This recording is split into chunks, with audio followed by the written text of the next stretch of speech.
மொச்சை பயிறு உருளைக்கிழங்கு குருமா.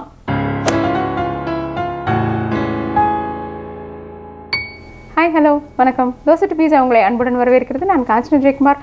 அருமையான எல்லாத்துக்கும் ஒத்து போகக்கூடிய ஒரே குருமா செய்ய போகிறோம் இன்றைக்கி.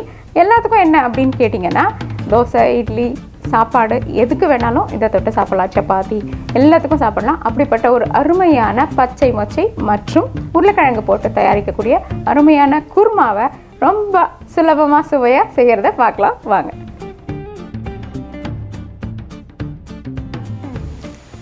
இப்போது நம்ம குருமா செய்கிறதுக்கு முன்னாடி முதல்ல சின்ன சின்ன காரியங்களை தயார் பண்ணி வச்சுக்கலாம். அதாவது கொஞ்சம் ஒரு அரை அல்லது 1/4 டம்ளர் தண்ணி அளவுக்கு கொதிக்க வச்சுக்கலாம்.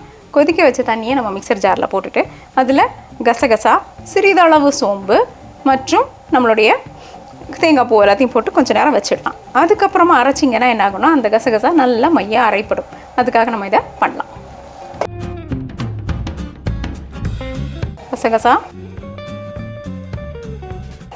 சிறிது சோம்பு, இஞ்சி, பூண்டு, இதை கொஞ்சம் நேரம் கழித்து நம்ம அரைச்சி எடுத்துக்கலாம். இப்போ நம்ம குருமா செய்கிற பாத்திரத்தை அடுப்பில் வச்சுக்கலாம். அதில் தேவையான அளவு 2 அல்லது 3 தேக்கரண்டி எண்ணெய் ஊற்றிக்கலாம். பட்டை இலை, கிராம்பு, லவங்கம் மற்றும் சோம்பு இதில் சேர்த்துடலாம்.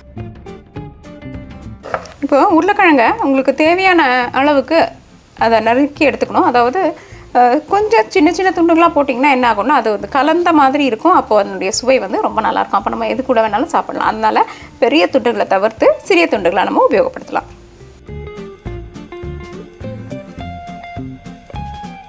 இதுதான் நம்ம தேவைப்படுற அளவு. அடுத்ததாக அரிந்த வெங்காயத்தை சேர்த்துக்கலாம். சிறிது உப்பு சேர்த்துக்கிட்டு இப்போ நம்ம இதை அரைச்சி எடுத்துக்கலாம். பார்த்திங்களா, இது நல்லா விழுது போன்று அரைப்பட்டிருக்கு. அதனால தான் நம்ம இதை வெந்நீரில் ஊற வச்சோம். இப்போ வெங்காயம் நல்லா வதங்கினோடனே தக்காளியை சேர்த்துக்கலாம். ஒரு 2 நிமிஷத்துக்கு மூடி வச்சிங்கன்னா சீக்கிரமாக வதங்கிடும் இந்த தக்காளி. இப்போ ஒரு 3 நிமிஷம் ஆயிடுச்சு.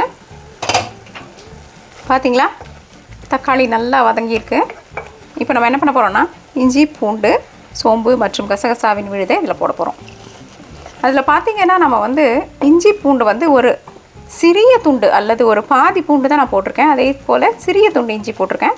இது வந்து சில பேருக்கு இந்த தவிர்க்கணும்னு நினைக்கிறவங்க இந்த குருமாக்கு தவிர்க்கலாம், தவிர்த்துட்டு செய்யலாம். ரொம்பவே நல்லாயிருக்கும் அது தவிர்த்தாலும். ஆனால் அதனுடைய மனம் நல்லா இருக்குன்றதுனால இப்போ நம்ம சிறிதளவு சேர்க்குறோம். நீங்கள் சேர்த்தும் செய்து பார்க்கலாம், சேர்க்காமலும் செய்து பார்க்கலாம். இப்போ நம்ம சிறிதாக அரிந்த உருளைக்கிழங்கு இது கூட சேர்த்துக்கலாம். இது வந்து ஊற வைத்த மொச்சை பயிர் அல்ல, இது வந்து பச்சை மொச்சைன்னு கிடைக்குது இல்லைங்களா, அந்த பச்சை மொச்சை வச்சு நம்ம செய்கிறது தான் இப்போ பார்த்துட்ருக்கோம். ஊற வச்சு செய்யறதுனா இதை நம்ம தனியாக வேக வச்சுக்கணும். அதுக்கப்புறம் தான் இது கூட சேர்க்க முடியும். அதனால் இது அப்படியே கிடைக்கிற பச்சை மொச்சை. இப்போ நம்ம குக்கரில் செய்கிறதா இருந்தீங்கன்னா, இந்த மாதிரி தயார் பண்ணதுக்கப்புறமா இதை எடுத்து நேரடியாக நம்மளுடைய குக்கர் பாத்திரத்தில் போட்டு ஒரு 2 அல்லது 3 சத்தம் வர வரைக்கும் வச்சுட்டு எடுக்கலாம்.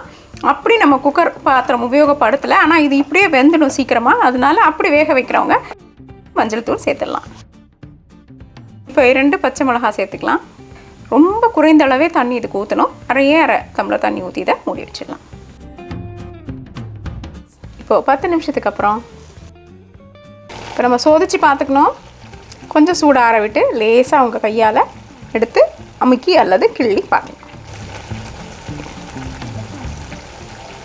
உருளைக்கிழங்கும் வெந்திருக்கு. வேகலைன்னா இன்னும் கொஞ்சம் நேரத்துக்கு வச்சுருங்க. இப்போ நம்மளுடைய தேங்காயை நல்லா அரைச்சி எடுத்துக்கலாம். நன்றாக அரைக்கப்பட்ட தேங்காய் விழுது. இப்போ நம்ம என்ன பண்ண போகிறோம், மிளகாய்த்தூள் மற்றும் தனியா, அதாவது சாம்பார் பொடியெல்லாம் அல்லாத வெறும் தனியாக அரைச்ச இந்த பொருள் இது கூட சேர்த்துடலாம். இப்போ இந்த தேங்காய் மற்றும் எல்லா மிளகாய்த்தூளினுடைய சுவையெல்லாம் இந்த காய் வந்து உள்ளே வாங்கிக்கணும். அதுக்காக ஒரு 5 நிமிடம் மூடி வச்சு கொதிக்க வைக்கலாம். இப்போ ஒரு 5 நிமிஷத்துக்கு அப்புறம் பார்த்திங்களா, அருமையான ஒரு கொதி நிலையில் எல்லாம் சரியாக சேர்ந்து வந்திருக்கு. மேலே ஆங்காங்கே எண்ணெய் துளிகள் தெரிய ஆரம்பிச்சிருக்கு. அப்படின்னா நம்மளுடைய குருமா முழுவதுமாக தயாராகிடுச்சின்னு அர்த்தம். இந்த பக்கத்தில் என்ன பண்ணலான்னா, அடுப்பை அணைச்சிட்டு நம்ம சிறிது எலுமிச்சை சாறு, இது முற்றிலும் உங்களுக்கு விருப்பம் இருந்தால் மட்டும் சேர்க்க வேண்டியது. ஏன்னா எலுமிச்சை சாறு சேர்க்கும் பொழுது அது ரொம்ப நல்ல ஒரு மனம் மற்றும் ஒரு சுவையை அதிகரித்து கொடுக்கும். அதே நேரத்தில் உடல் ஆரோக்கியத்துக்கும் ரொம்ப நல்லது. ஆனால் எலுமிச்சை சாருக்கு ஒவ்வாமல் இருக்கிறவங்க இதை தவிர்த்துட்டு செய்யலாம். கொத்தமல்லி இலைகள். நம்மளுடைய மொச்சை பயிறு உருளைக்கிழங்கு குருமா பரிமாறுவதற்கு தயார்.